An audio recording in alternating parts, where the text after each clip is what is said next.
Hello, everybody. Welcome to Chapter 5 Interpersonal Communication. In this chapter, we are discussing about what is interpersonal communication. How can we achieve interpersonal communication?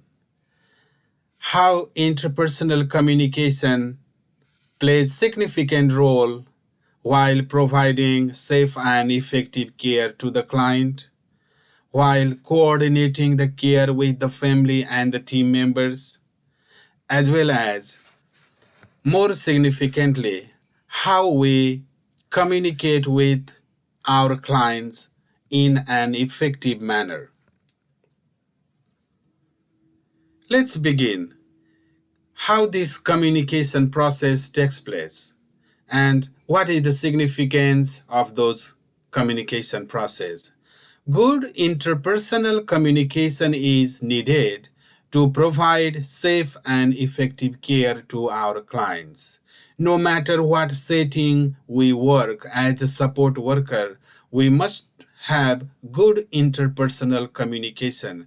Remember this word, good interpersonal communication for the effective and safe care. Healthcare team need effective communication. They need to share information about what was done for the client, what needs to be done in future, and the client's response to the care and treatment. How is client feeling about the ongoing treatment? We need to get information. That's called feedback, which is the part of interpersonal communication. Communication helps you to get to know your client and allows you to express your thoughts and ideas. It means communication is the only way that allows us to know about our client, the client's concern, and all the caring process. We are providing them care and we are expressing them before we provide them care. For that, we must have interpersonal communication, which is face to face communication between you and your client. The exchange of information between the two people, usually face to face. This is the definition of interpersonal communication. The exchange of information means you are verbalizing, you are saying something to your client. Between the two means you and your client. Usually it is the face to face communication. Always remember, interpersonal communication is between the two parties, two groups, usually face to face. During the exchange of the words, each person acts as both sender and receiver. You say something, the person understands the matter. The person responds your message, and again you respond the receiver's message by giving the feedback. This is how the person becomes sender of the message at the same time receiver of the message. For example, you are telling your client in the morning, "Good morning, Mr. A. How was your last night's sleep?" You are sending the message. And Mr. A receives the message. And he responds your message, "It was okay. I had a really good night's sleep." You receive the message. And you are again sending the feedback of the message. "Very nice to know, Mr. A. Let's wake up, let's do some personal care for you." Again, you are extending the communication. In this way, you are the sender of the message. Again, you are the receiver of the message at the same time. Again, you are sending the feedback to the message. This is how interpersonal communication takes place between you and your client. It is face to face. Often, the receiver provides information in response to the message. That's called feedback. The receiver receives message from you and responds your message by giving the feedback. Feedback means giving the response of your message, your communication. If the receiver does not understand what you communicate, if the receiver does not know what you are communicating, the receiver might be misinterpreting the message and there is a mistake can occur. This is called miscommunication. Mistake can occur. The client will understand something else. You were intending to tell something else, but there was a mistake. There is a mistake. There will be a mistake. Because to avoid those miscommunication, to avoid those mistakes, what is the best ways? We have to communicate in a clear way, effective way, using short and soft tone of voice. If you do not use soft tone of voice, it is said your communication style does not maintain the professional standard. You are not a good professional. If your communication is rough with the high pitch in language, it is not the professional way. The mistake can happen. To prevent the mistake, we have to be very careful in our communication. You need to understand and respect the individual. We are the healthcare worker. Always be mindful that we are the healthcare worker. We have to respect the client and respect the individual as a unique person. Accept and respect the client's culture and religion. Remember, everybody is the product of their culture and their religion. They are taking their culture and religion very seriously. Therefore, when we are talking with certain cultural or religious person, we have to know their culture and religion as well. That's why we can be very much compatible. We are culturally sensitive towards them and we are providing them culturally appropriate care. Understand that stresses, problems, and frustration affect how a message is sent and received.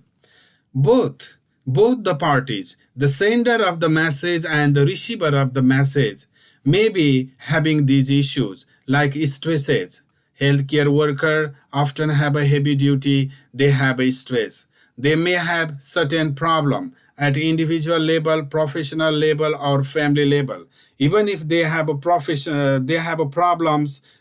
We cannot express our problem to our client, and we may be having some kind of frustration, but we cannot show frustration to them. But our client may be having some stresses, problems, and frustration. We can understand their issues, but we never ever expresses our stresses, problems, and frustration to the client because it affects the message sent and received. Now we are talking about what are the important factors that can affect good communication. One is perception. Perception is how we perceive other, how we understand other. Experience and confidence. What is the level of our experience? If we are able to communicate properly, if we are confident in our communication, we can get the intended goal of our communication. If we are not confident in our communication while communicating, if we let them know that we are confused in our communication, what they understand, they are more confused by our confused communication. If we communicate in a confident way, we can send the message in a proper way. Therefore, our level of confidence should be maintained in a professional way.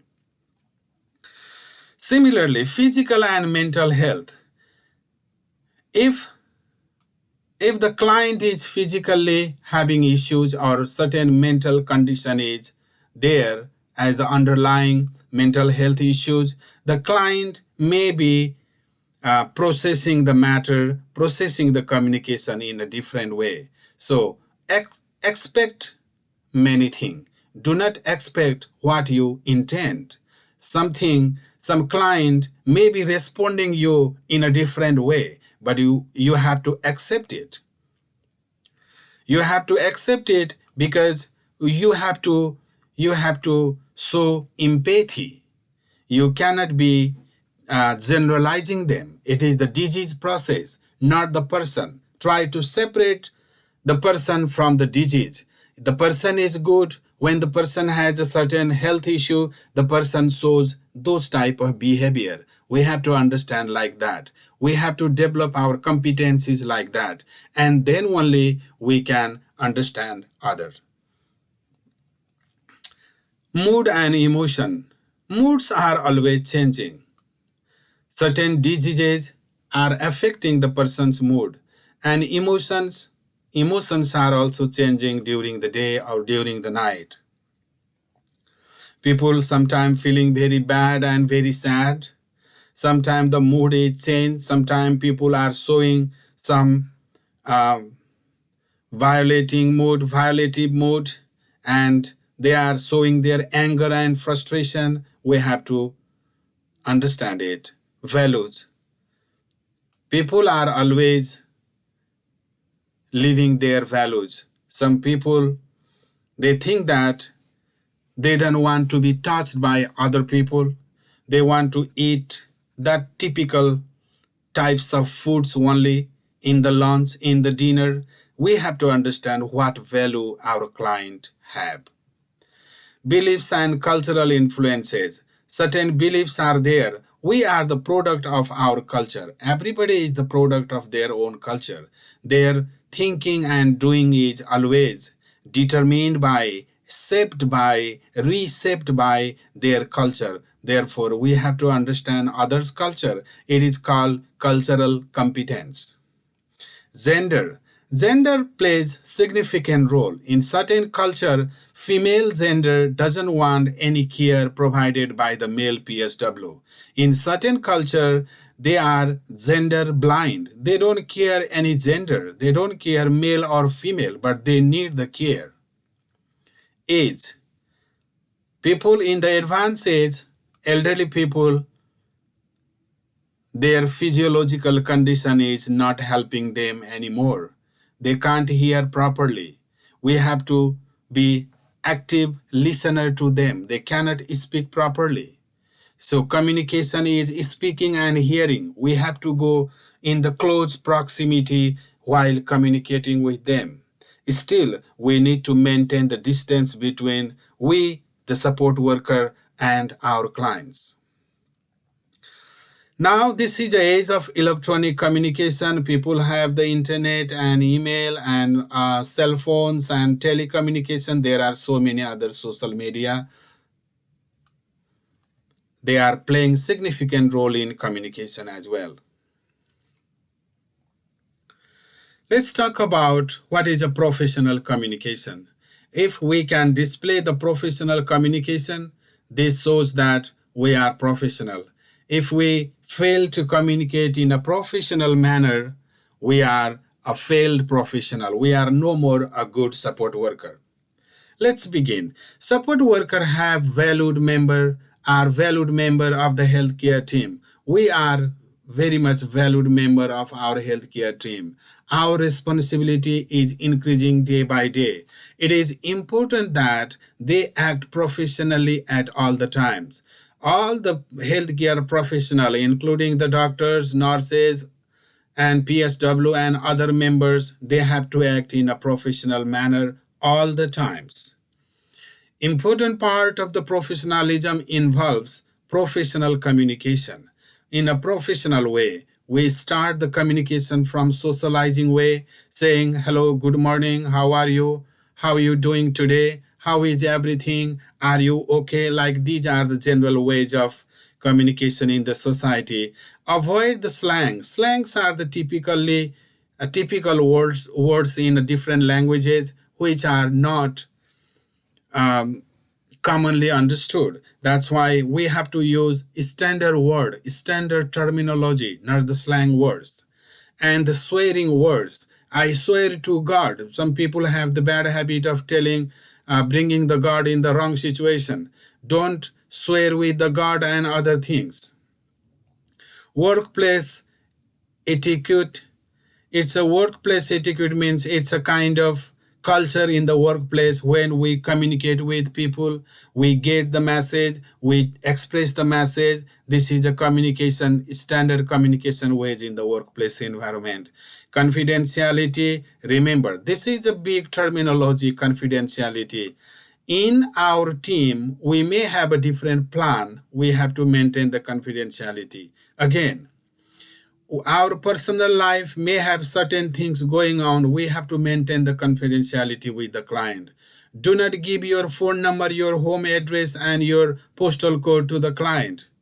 And client's health information is a legal issue. You cannot talk client's health information with anybody outside your team.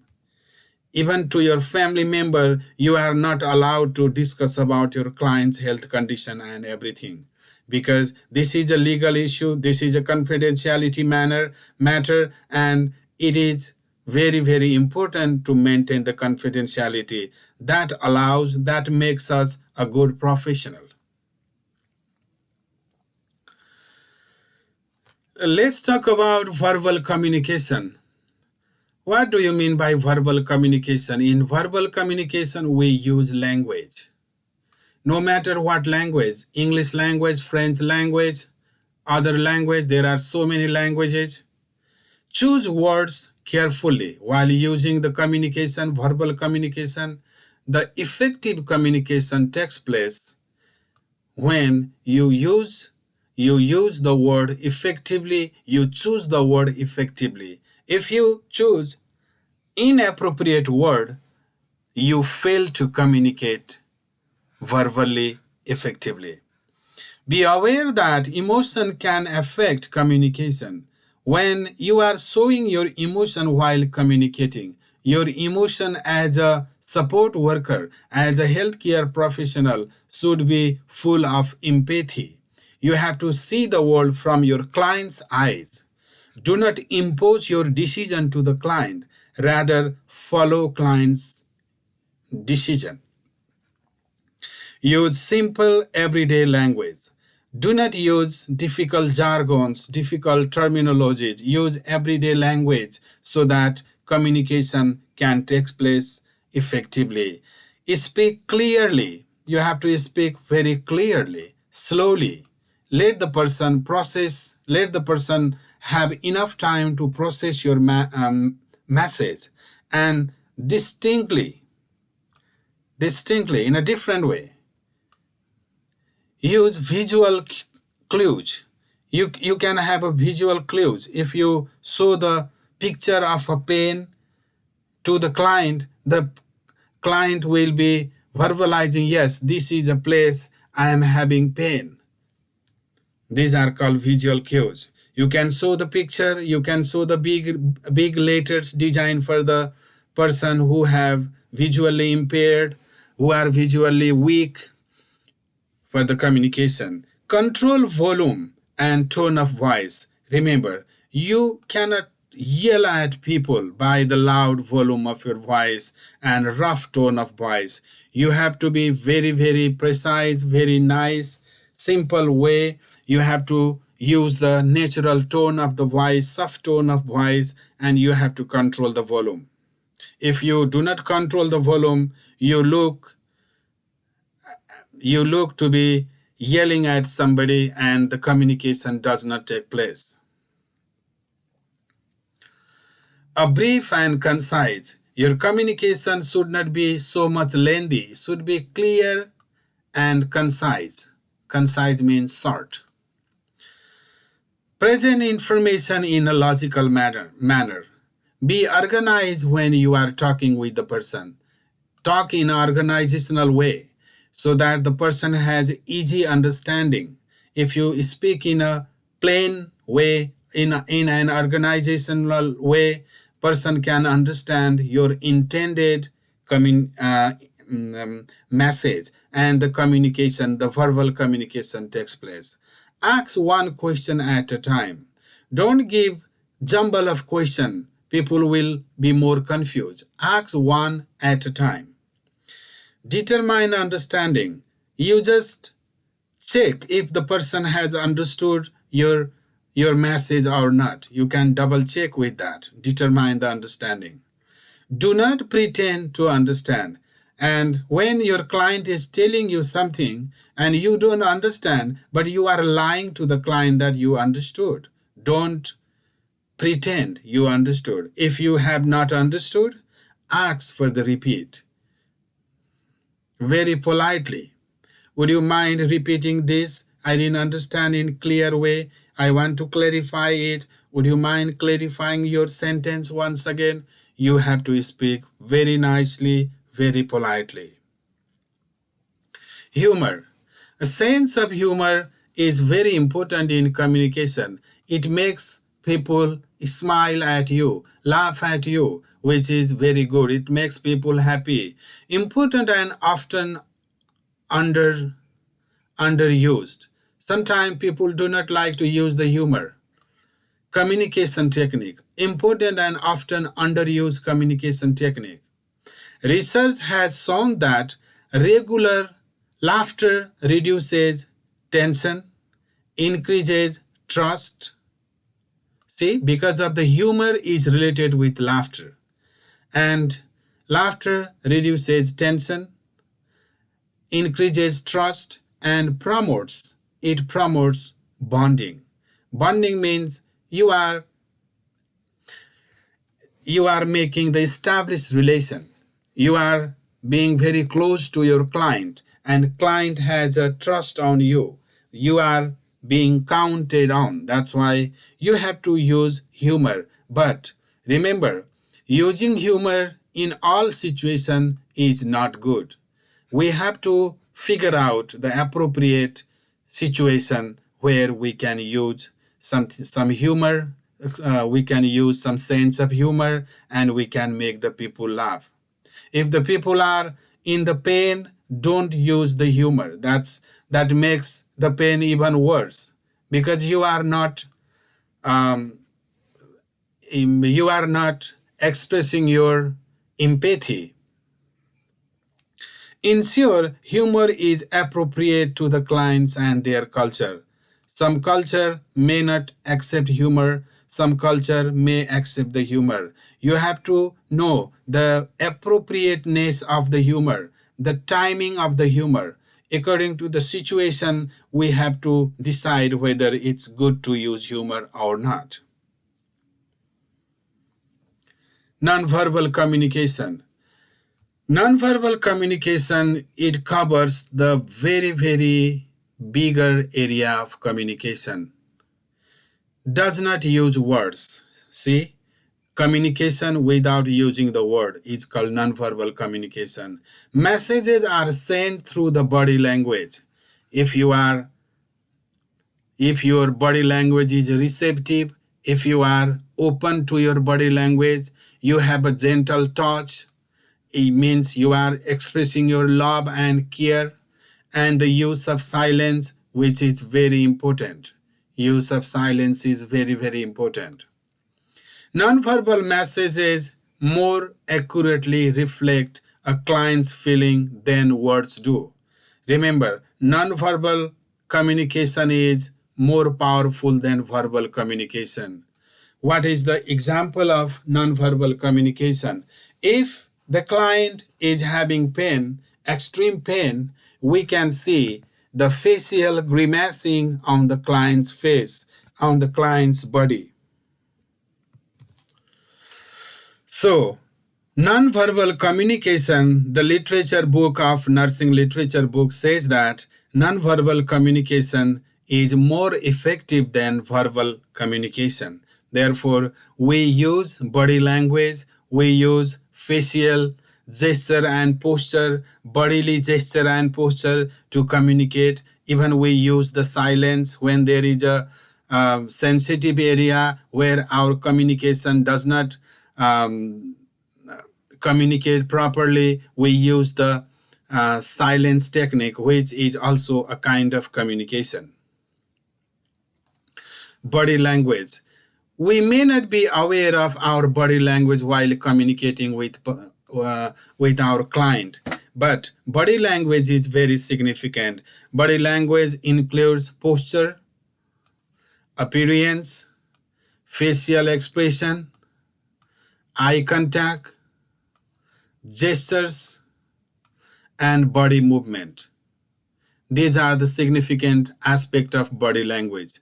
So, for the effective communication, non-verbal communication, body language plays very important role.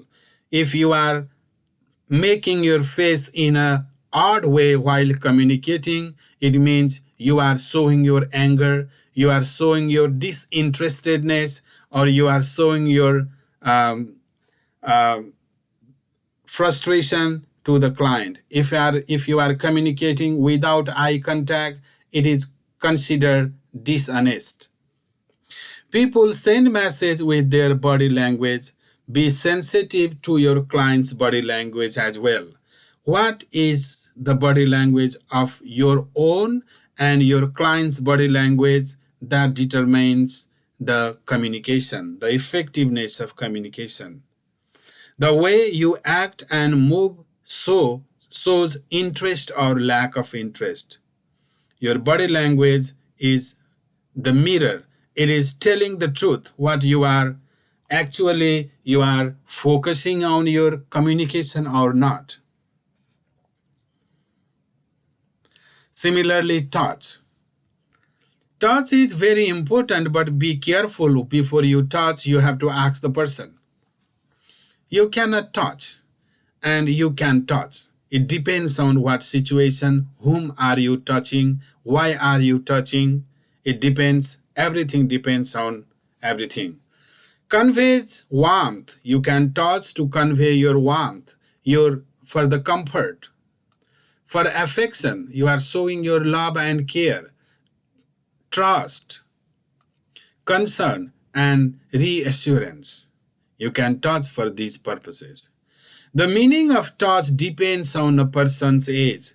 That's what I told you. It depends on many things. The meaning of touch depends on person's age, person's gender, person's life experiences, and culture. In certain culture, you cannot touch the person at all. In certain culture, you can touch in the certain areas also. But as a healthcare worker, you may have to touch the person, but you have to get the consent, approval that you are providing the care, you are touching person's body, and when the client says okay, then only you can touch. Some people do not like being touched. Yes, definitely. It's the culture. As I told you, we are the product of our culture, and every culture has a different notions whether they want to be touched or not. It is to be determined first before we touch them. Touch should be gentle. Don't cause pain by touching somebody. Not hurried or rough. If you touch somebody in a rough way, you will be causing the pain or trouble, and not in a sexual in nature. So your touch should not be sexual in nature.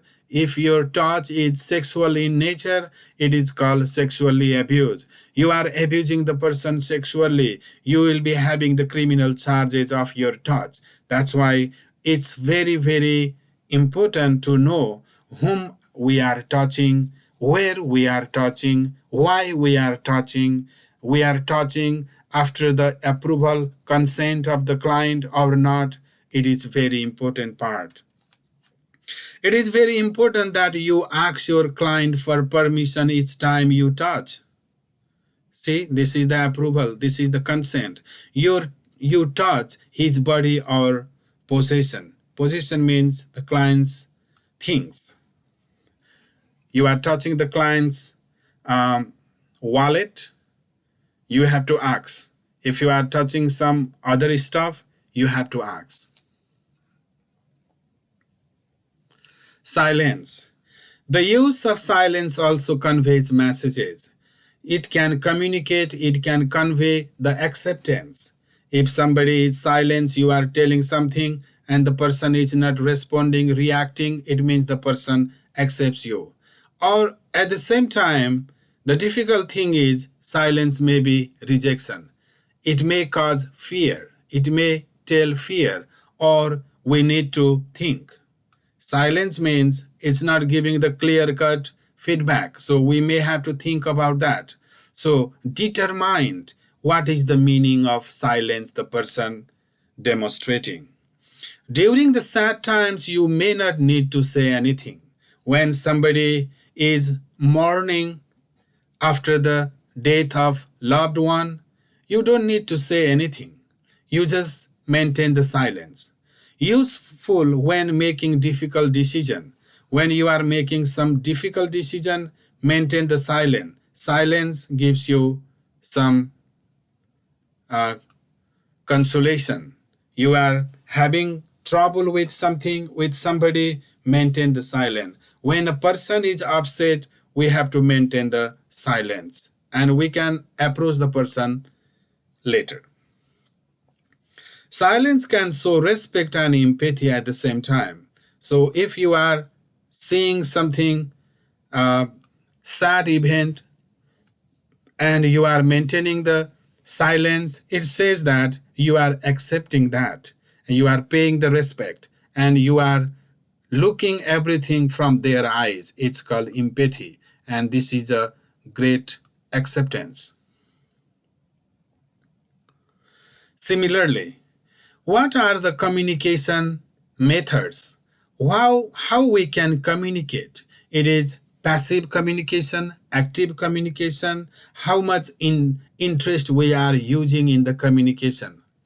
Active listening means paying close attention to what the clients are saying. You have to go near the client for the active listening. We healthcare workers are always a great listener than the great storyteller. We are not great storyteller. We are the great listener. And their nonverbal communication, we can figure out their facial changes in the client's face means they are intending to say something else, but they are not using the words. It's a nonverbal communication. Listening to the content, the intent, and the feelings behind the words. We need to listen what is the content, what is the content of the language, how they use the language, and what is the intention of behind the communication, what they want us to do after we listen them, and the feelings behind the words. What are the feelings? The happiness, feelings of the happiness, or feelings of the sadness, feeling of the frustration, feeling of the anger, and so on. We need to know them. Content, intent, and feelings. Active listening requires you to be interested in your client. See, this is the active listening.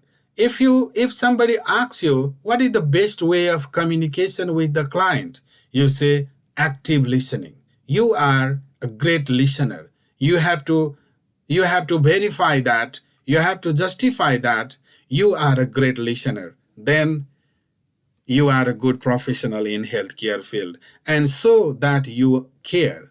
You have to show that you are there to care. Similarly, listening, as we are discussing about active listening, what are the ways of active listening? How can we listen more effectively by with the clients, and how we can develop a good therapeutic relationship with our client? Our relationship is not love or hate relation. Our relationship with the client is it's a therapeutic relationship. It's a professional relationship in healthcare setting. It's called therapeutic relationship. It's a goal oriented. It's for the time being. We stay, we work with them. We have to maintain that relationship. To maintain that relationship, we have to have the active listening ability. So listening requires that you care and have interest to your client. You are paying interest to them. Face the client. It means you are showing your interest to them. You face the client. Make eye contact. Eye contact means you are more interested. You are listening very actively. Lean forward to the client. It means you are receptive of the information. Lean forward. If you are lean backward, if you are turning backward, it means you are not interested. Lean forward. A little bit tilt yourself towards the client. Respond to the client. If you are responding to the client knows that you are actively listening them. You are effectively listening their concerns, their ideas. Avoid communication barriers. Do not use certain ask no question type of communication barrier that another do not give them other more clues so that they can be diverted to other areas leaving their communication. So avoid those communication barriers. Then your client will understand that you are effectively listening, you are building the trust, you are building the therapeutic relation, and this shows that you are a true professional. Paraphrasing. Your client says something and you have to paraphrase it. You have to know it in a paraphrase. Restating the client's message in your own word.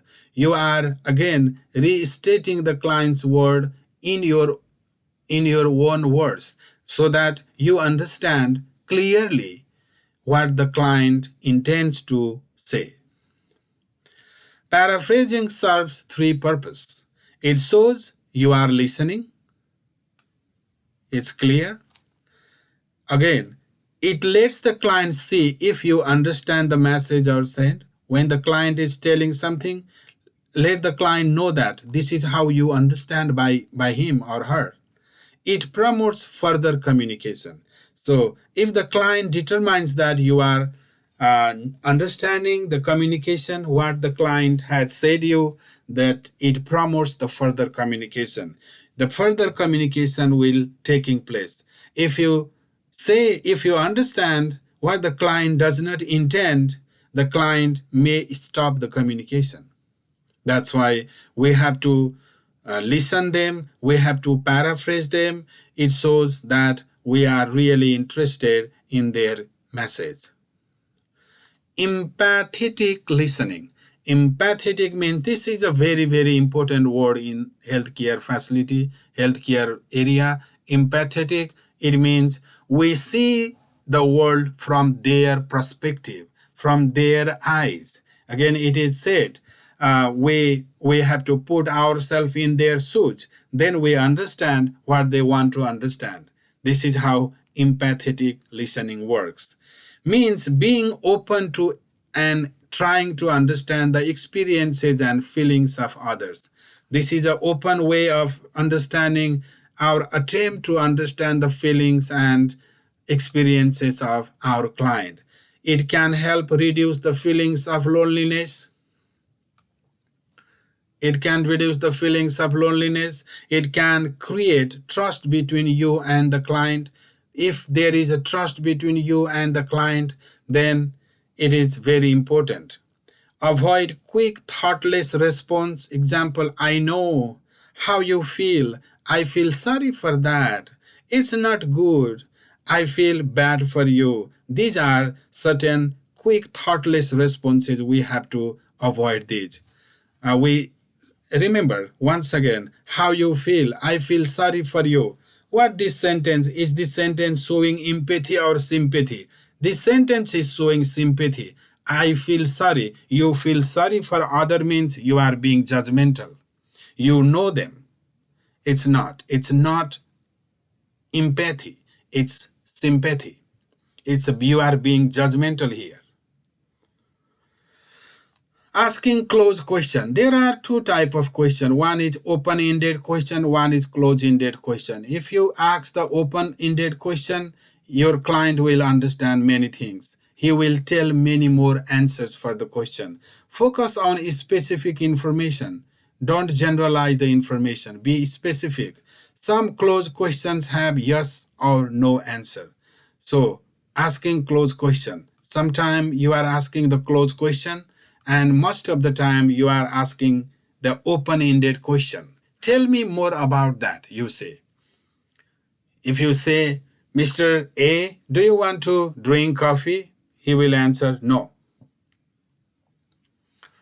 If you say, okay, so why do you tell me more about your lack of interest in coffee today morning? If you ask like that, he will or she will tell you. Open-ended question. This is what is most important in our communication. Open-ended. Lead or invite the clients to share thought. Open-ended question leads and invites the client to share the feelings, the thoughts, the experience of our clients, feelings or ideas. It promotes longer responses and gives more information than direct question. Or open-ended question, it gives more information. It gives more information than the direct question.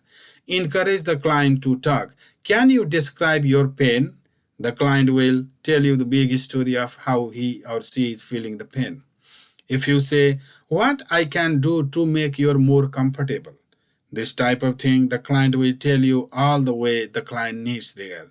This gives you long responses. So open-ended questions are very important when we are communicating with our client, which is the biggest part of interpersonal communication. Clarifying. Clarifying is very important because we cannot act until we are clarified about what to be done and what not to be done. It lets you make sure that you understand the message. If you clarify, you are clear about the message. You are clear about what you are going to do or going to tell. Ask the client to repeat the message. It's not a mistake to tell somebody to repeat the message, to clarify it. You can clarify with the nurses, with the family member. You can say, would you mind repeating this? I need to clarify the message. This is how we are doing communication in a professional manner. If possible, list important points. Let me see if I understand what you say. You can communicate in this fashion, in this way. Let me see if I understand what you say. This is how you are clarifying the idea of the client. Now, focusing. Focusing is also concentrating on others' communication or others' meaning, limiting the conversation to a client's topic. Do not generalize or do not let the client to have the opportunity to ponder here and there. Let the client to focus on the topic so that it will help you to understand what is the intention, the real intention behind that communication. Useful when a client rambles or wanders in the thought. When people rambles and wanders, it means people are using this and wandering in the conversation there and here. They are not focusing on the topic.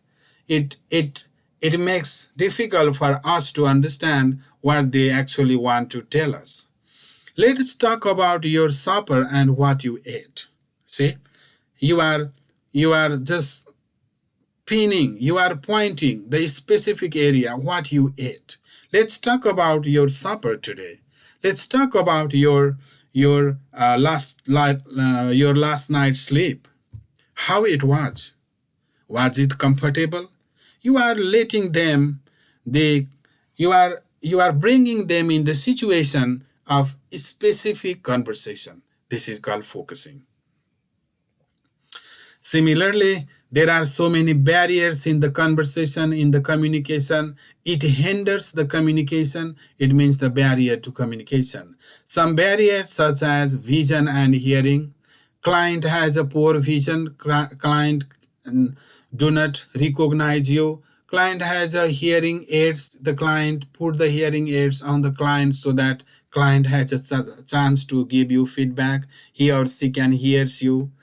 Hearing problem cannot be avoided. You must learn to work out these areas. So always, when you are working with the client, check if the client used to wear the glass. If the client doesn't have the glass today, you ask, where is your glass today? What happened to your glass? Be very, very precise to these areas. And if the client is using the hearing aid, ask the client where is the hearing aid, or check if the client has hearing aid or not. If not, you have to ask other members, either the family members or the healthcare team members, and put the hearing aid in a proper way. Cultural differences can also interfere. In certain culture, people do not want to communicate in an open way. Clients may attach different meanings to the verbal and nonverbal communication. Clients may attach different meanings to nonverbal communication means maybe the client is taking it in a negative way, or verbal communication in certain culture people do not clearly communicate with the people who are a stranger to them. Sometimes we support workers are perceived as a strangers for them because we are going for the first time. We are new for them, and we have to understand that. Barriers to communication continued. Environmental, for example, loud noises and poor lighting. If the loud noises are there, you cannot communicate properly. If the poor lighting is there, people feel scared. People always frightened by the darkness. Therefore, use the proper lighting in the room, in the house, and avoid the loud noises, or prevent the communication from the sources of loud noises. Interrupting, certain condition your communication is being interrupted, so avoid the interrupting situation. So do not add new situation in the communication that might interrupt the communication. Don't introduce the new topic when the client is talking about some topic. Do not put more new issues in the communication that might interrupt the communication. Answering your own questions. Try to answer your own question. Give advice. See, while giving advice to other, it may be barrier to communication. People may not like your advice.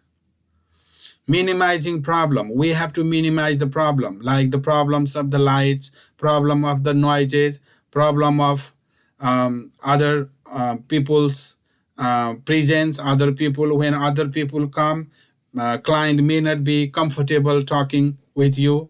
Using patronizing language, what do you mean by patronizing language? So, being patronizing means being kind to other people, but showing the superiority in using the language. Do not use the patronizing language, and that humiliates the client. Failing to listen. If you are not listening properly, if you fail to listen the client, it barriers the communication. Communication does not take place in an effective way.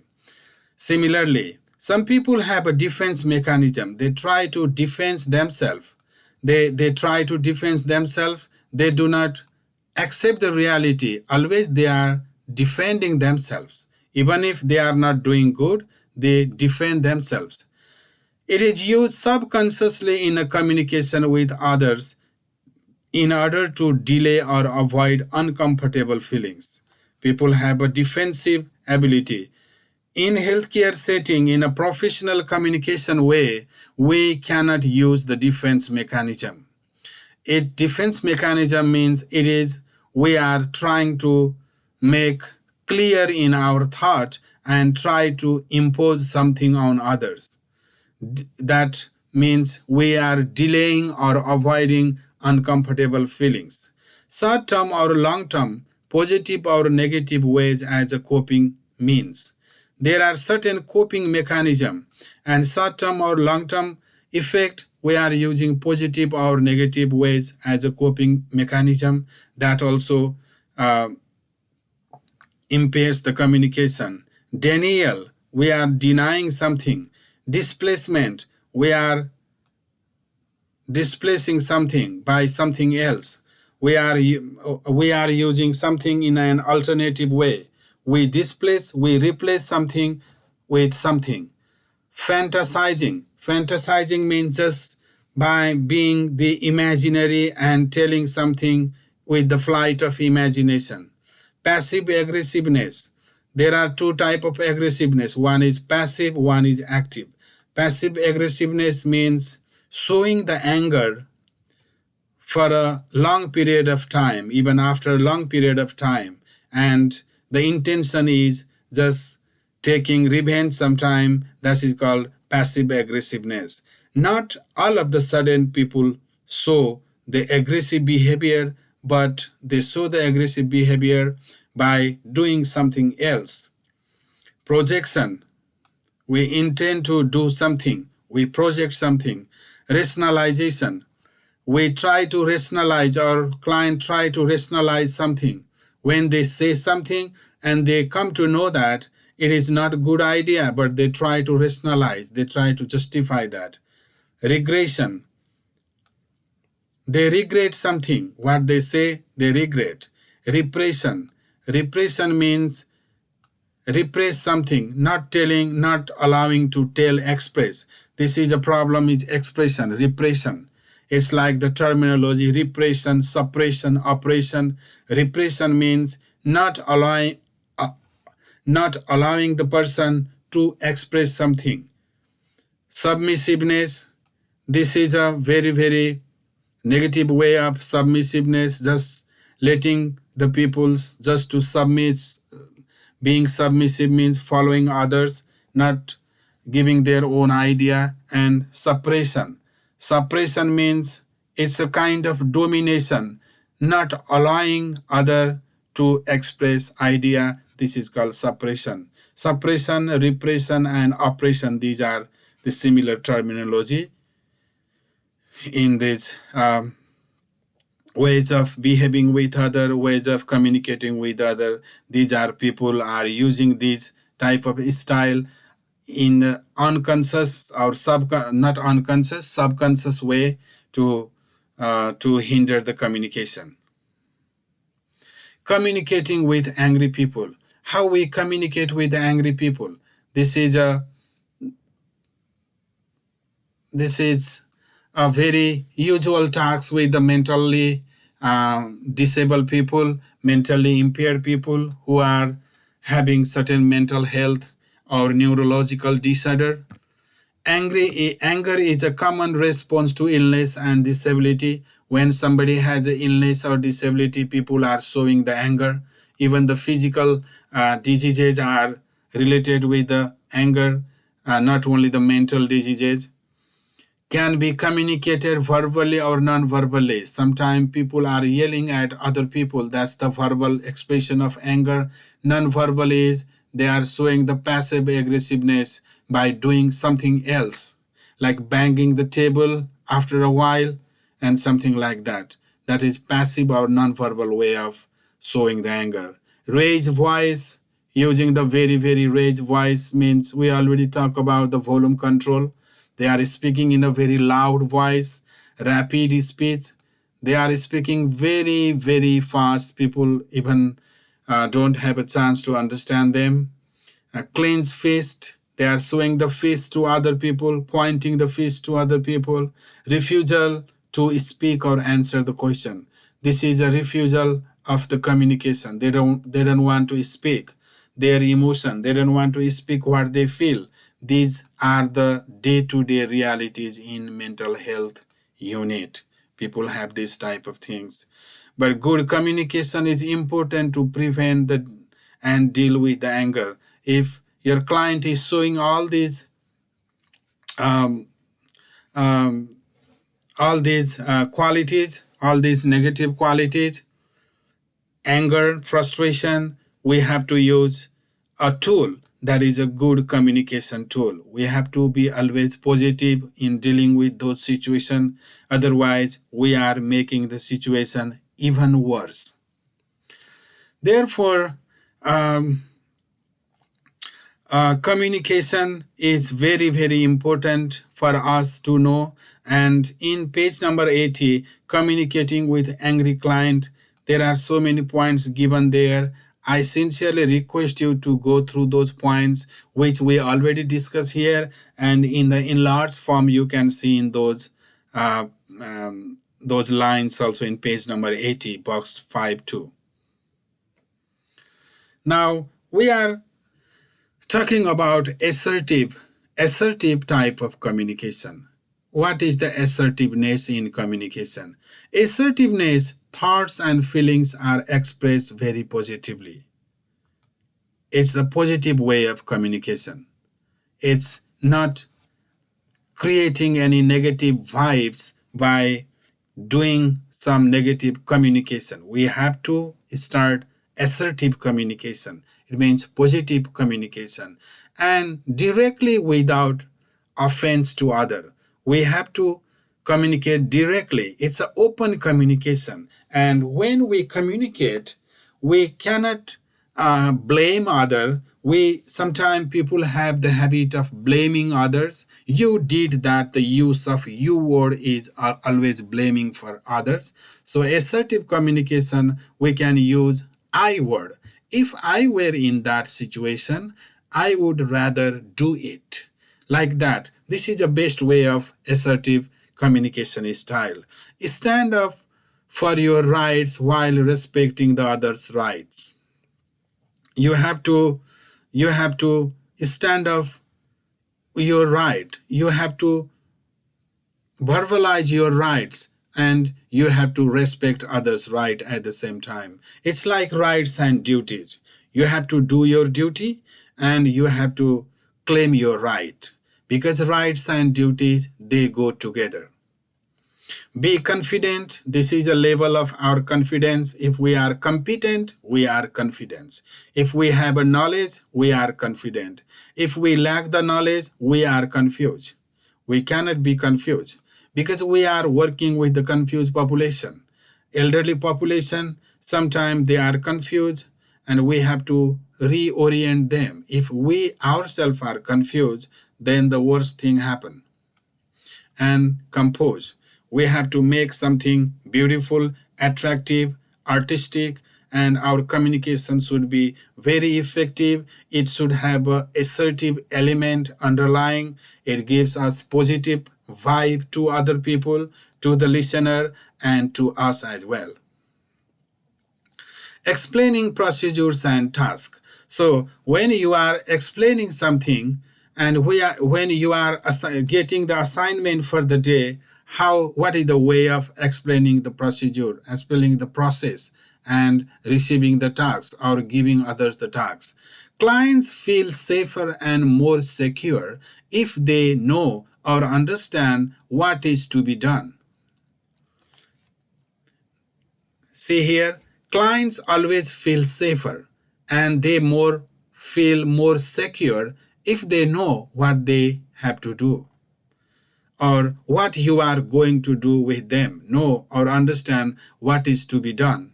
If you are clearly communicating with the client will understand, okay, this is the situation, this is going to happen with me, or I have to do this thing, or they are giving me the instruction and they are performing certain things for me. They will be safer and secure.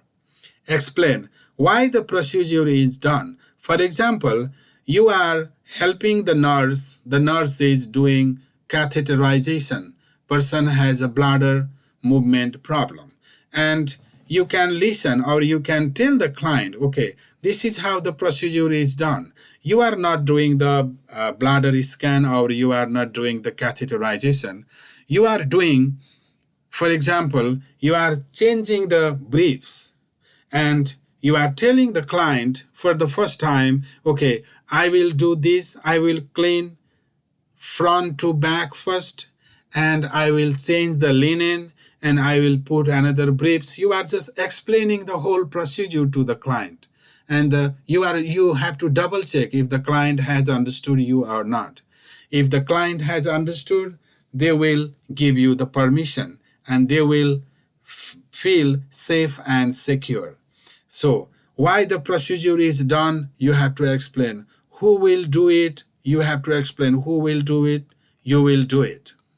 How it will be done, you explain how you are doing that procedure to you. Because you are not doing any medical procedure as a personal support worker, your whole procedure is giving client care.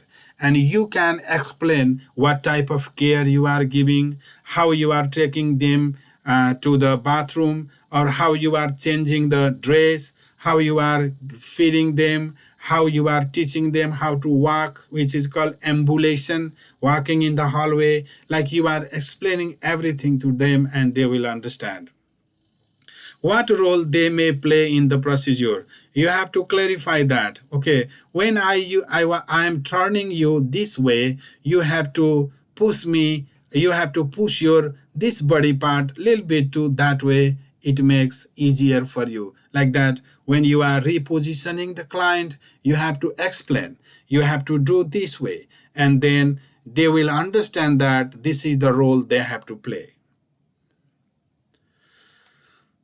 Give clear, precise explanation and instruction. So do not forget to give them clear, simple word. Precise means very, very compact and very simple explanation and instruction. Don't use lengthy sentence and big paragraph like sentences. Give clear, short and sweet sentence. They understand it very easily. Organize your thoughts before you speak. You can't speak a jumble of thoughts, many ideas putting together. That makes them more confused. Your communication actually fails in that situation. Don't use jumble of word. Speak one idea at a time. Give the client a chance to discuss the task. Give the client to a chance to discuss the task. Then the client will give the permission or not. Double check with that. Recognize that people learn in a different way. All people have a different style of learning. They're understanding the ways. So for that, guidelines for assisting the clients with their tasks, you can go to page number 82. 82 page number gives all these idea in detailed form, and you can prepare for that. So now we are coming to how we communicate with the client with the Alzheimer's disease and the dementia. Remember, Alzheimer's disease and dementia, these two terminologies are used very frequently in the healthcare setting. Dementia is a broader terminology. Under dementia, one type of dementia is called Alzheimer's disease. Help the client, assist the client to maintain their sense of dignity. Even the people in this condition, dementia, this is a neurological disorder of the human brain. When people have dementia, there are different stages of dementia. We will discuss about that in other chapters. In the dementia, people are confused. People are disoriented. In the word disoriented, they are disoriented about the person, place, and time. They don't know who they are. They don't know where they are. They don't know what time of the day it is. So they are confused. They are disoriented, and we have to maintain. Even if they are disoriented, we have to respect them. We have to maintain their dignity.